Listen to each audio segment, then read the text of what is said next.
কেন আব্বা, কি হয়েছে তোমার?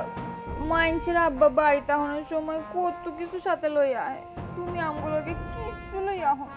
বিশ্বাস করো মা, আমি আল্লাহ 30টা দিন মনে করি তোমার লাগে চানাচুর বিস্কুট লজেন সব নিয়ে আসো। হ্যাঁ, এটা কিন্তু কাকু প্রতিদিনই কয়, কিন্তু সন্ধ্যের পরে গলার মধ্যে মাল পড়ার পরে সব ভুলে যায় মা।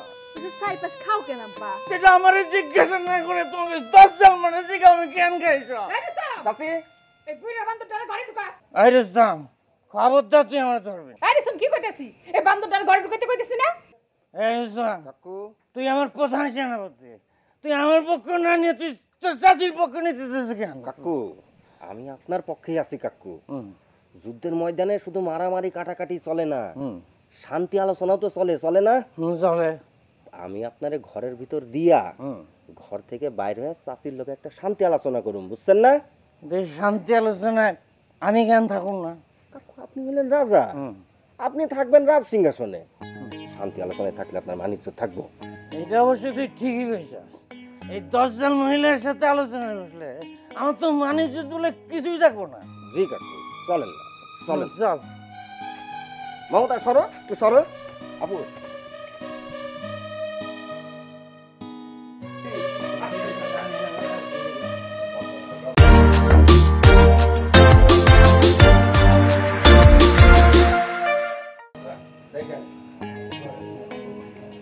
এই তোরা বাইরে আইছস কেন? তোকে একদিন আমি কইছি যে বাইরের কোনো মানুষ যদি এই উড়ানে আইয়া খাড়ায় তোরা কেউ ঘরের থেকে বাইরে হবি না। বাইরে আইছস কেন? আমাগো কি দোষ আম্মা? আব্বাই তো ডাকছে বলেই বাইরে ছিলাম। যা, আবার কথা কয়। রাস্তা কেন?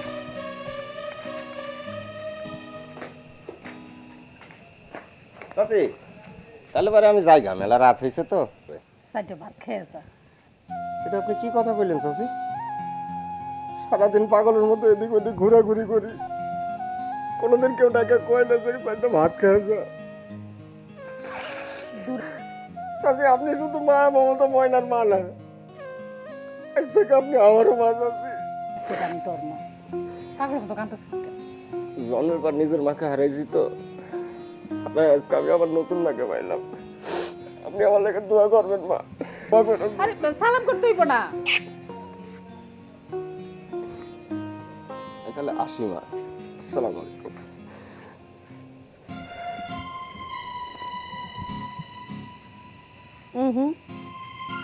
এই ছাড়ার তো বেশি লাই দেওয়া যাইব না। যেইভাবে কথায় কথায় মামা কইয়া সালাম করা শুরু করিয়া দিছে, কোন দিন দেখা যাইব বইন বইন কইয়া পিরিত করা শুরু করিয়া দিছে আমার মাইয়া কলকে।